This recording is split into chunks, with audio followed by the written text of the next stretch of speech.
Hey, I'm Ryan Reynolds. At Mint Mobile, we like to do the opposite of what Big Wireless does. They charge you a lot, we charge you a little. So naturally, when they announced they'd be raising their prices due to inflation, we decided to deflate our prices due to not hating you. That's right. We're cutting the price of Mint Unlimited from $30 a month to just $15 a month. Give it a try at mintmobile.com/switch. $45 upfront payment equivalent to $15 per month. New customers on first 3-month plan only. Taxes and fees extra. Speed slower above 40 gigabytes. See details.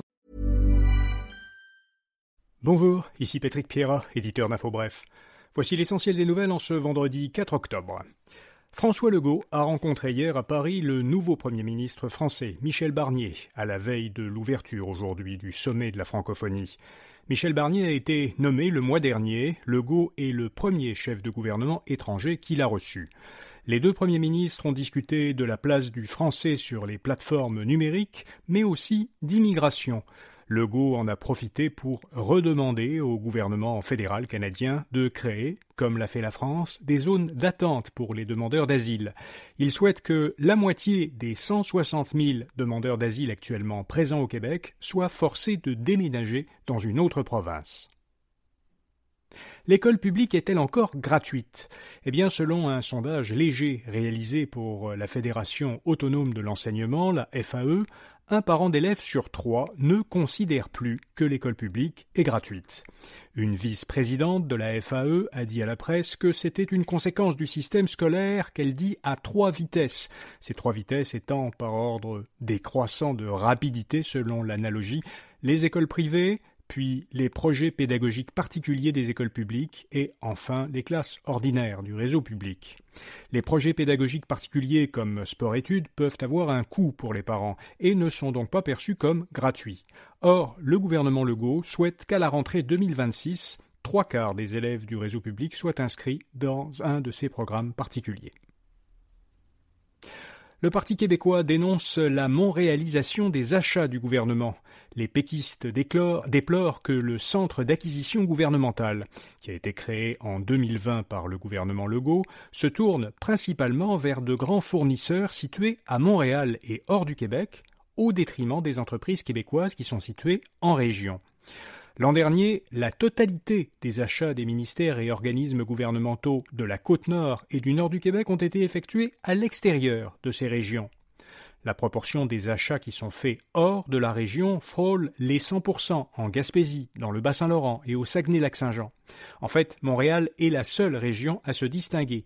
Moins de la moitié des achats gouvernementaux qui sont effectués à Montréal le sont auprès de fournisseurs situés hors de Montréal. La majorité sont donc faits à Montréal. Le gouvernement Legault veut contrer le partage sans consentement d'images intimes. Le ministre de la Justice, Simon Jolin Barrette, a déposé un projet de loi qui vise à créer un nouveau recours pour protéger les victimes. Grâce à cette future loi, les victimes pourraient obtenir en urgence une ordonnance d'un tribunal pour faire cesser rapidement le partage d'une photo ou d'un enregistrement sonore ou vidéo intime qui serait diffusé sans leur consentement. Des amendes de 500 à 50 000 $ par jour sont prévues contre les personnes ou les entreprises qui ne respecteraient pas une ordonnance exigeant le retrait d'images intimes. L'Union des municipalités du Québec et l'Institut ADAPT de l'École de technologie supérieure de Montréal créent une nouvelle chaire de recherche sur l'adaptation au changement climatique. Cette nouvelle chaire aura pour mandat de développer des solutions pour adapter les infrastructures municipales au changement climatique. Les activités ont repris hier dans les 2 terminaux du port de Montréal où elles étaient entravées depuis lundi par une grève de 3 jours des débardeurs. Le débrayage a réduit de 40% la capacité totale de manutention de conteneurs selon l'administration portuaire de Montréal. Pour rattraper le retard de ces 3 jours, l'administration estime qu'il faudra jusqu'à 18 jours. Même si le travail a repris, cependant, le conflit n'est pas réglé. Le processus de médiation reprendra aujourd'hui entre l'Association des employeurs maritimes et le syndicat des débardeurs du port de Montréal.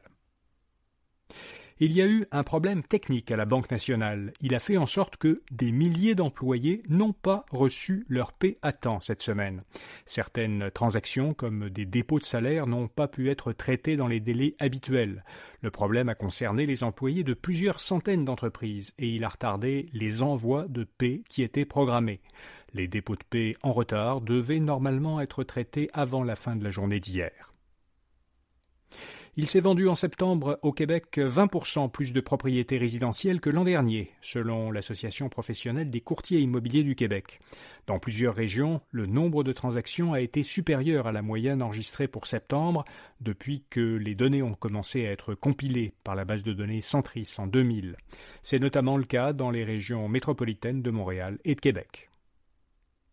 Et puis vous pourrez désormais poser une question à Google en filmant avec votre téléphone. L'outil Lens, pour lentille, situé dans la barre de recherche Google sur téléphone, permettait jusqu'ici d'effectuer des recherches à partir de photos. Eh bien, il pourra désormais servir à poser verbalement des questions sur une scène ou un objet que l'on est en train d'enregistrer en vidéo. Cette nouvelle fonctionnalité est progressivement déployée sur les téléphones Android et iPhone. L'utilité de cette fonctionnalité, selon Google, c'est qu'elle permettrait aux usagers d'expliquer plus facilement certains critères de recherche. Elle pourrait servir, par exemple, à résoudre plus facilement des problèmes techniques sur un appareil qu'on manipule, ou bien à mieux comprendre un phénomène naturel qu'on observe. Voilà, vous savez l'essentiel. Comme chaque vendredi dans notre infolettre InfoBref Matin, nous publions une sélection des meilleurs rabais de la semaine disponibles en ligne. Vous la trouverez à infobref.com ou en suivant un lien vers cette rubrique dans les notes de cet épisode. Et puis, samedi, nous publions l'édition d'octobre de l'infolettre InfoBref Votre Argent. Vous y trouverez les informations et conseils de nos chroniqueurs experts en finances personnelles et en consommation. Dans cette édition, Anthony Ménard fait le bilan boursier du mois de septembre. Fabien Major nous explique pourquoi les campagnes de boycottage pour s'opposer à des entreprises ou à des pays ne fonctionnent pas toujours. Olivier Schmucker nous parle de transparence salariale et des avantages et inconvénients que ça peut avoir pour les salariés. Félix Côté explique comment s'organiser lorsque deux conjoints de fait achètent ensemble une propriété en apportant chacun un montant différent de mise de fonds. Et puis Julien Gandelin nous présente les autocuiseurs qui se sont avérés être les meilleurs après les tests qu'il a fait subir à 22 modèles d'autocuiseurs. Tout ça, c'est dans l'édition d'octobre d'InfoBref Votre Argent, la meilleure infolettre de finances personnelles, visible samedi et dimanche en page d'accueil d'infobref.com. Vous pouvez encore vous y abonner ce vendredi sur notre site pour la recevoir samedi matin. Les articles de cette infolettre resteront ensuite disponibles dans la section argent d'infobref.com. Bonne fin de semaine et à lundi matin. Freedom and flexibility. That's what you want in a healthcare plan. And with Humana's Medicare Advantage PPO plans, you can see any doctor in the country who accepts Medicare, including specialists, with no referrals needed. Plus, you can go in and out of network for the same copay for doctor's visits. Learn more at gethumana.com. Humana, a more human way to healthcare. Humana is a Medicare Advantage PPO organization with a Medicare contract. Enrollment in any Humana plan depends on contract renewal.